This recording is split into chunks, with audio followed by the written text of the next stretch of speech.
Hello, അങ്ങനെ കാത്തിരിപ്പിനൊടുവിൽ bazooka എന്ന ചിത്രത്തിൻ്റെ ഒഫീഷ്യൽ ട്രെയിലർ ഇപ്പോൾ ആരാധകർക്ക് മുന്നിൽ പുറത്തുവന്നിരിക്കുകയാണ്. അതിൻ്റെ ഒഫീഷ്യൽ അപ്ഡേഷനാണ് ഇന്നൊരു വീഡിയോ ഭാഗത്ത്. വീഡിയോയ്ക്ക് മുൻപ് വീഡിയോ ലൈക്ക് ചെയ്യുക, ചാനൽ സബ്സ്ക്രൈബ് ചെയ്യുക.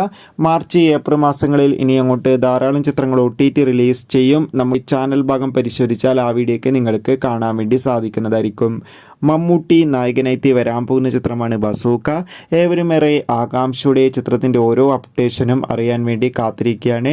ഫൈനലി ബസൂക്ക എന്ന ചിത്രത്തിൻ്റെ ഒഫീഷ്യൽ ട്രെയിലർ ഇപ്പോൾ ആരാധകർക്ക് മുന്നിൽ പുറത്തുവന്നിരിക്കുകയാണ്. അതിഗംഭീരമായ ഒരു കിടിലൻ ട്രെയിലർ തന്നെയാണ് ഇപ്പോൾ പുറത്തുവന്നിരിക്കുന്നത്. ചിത്രത്തിൻ്റെ ട്രെയിലർ കണ്ടാൽ തന്നെ നമുക്ക് മനസ്സിലാക്കാൻ വേണ്ടി സാധിക്കും ചിത്രം ഒരു പക്ക ആക്ഷൻ എൻ്റർടൈൻമെൻ്റ് ആയിരിക്കുമെന്ന്. അതോടുകൂടി തന്നെ മമ്മൂട്ടിയുടെ അതിഗംഭീരമായ ലുക്കും ട്രെയിലറിന് കാണാൻ വേണ്ടി സാധിക്കുന്നുണ്ട്. ചിത്രം ഏപ്രിൽ 10 തിയേറ്ററുകളിൽ എത്തുമെന്ന് കൺഫേം ആക്കിയിട്ടുണ്ട്. എത്ര പേര് ബസൂക്ക എന്ന ചിത്രത്തിൻ്റെ റിലീസിന് വേണ്ടി കാത്തിരിക്കുന്ന കമൻറ്റ് ചെയ്യൂ. ബൈ.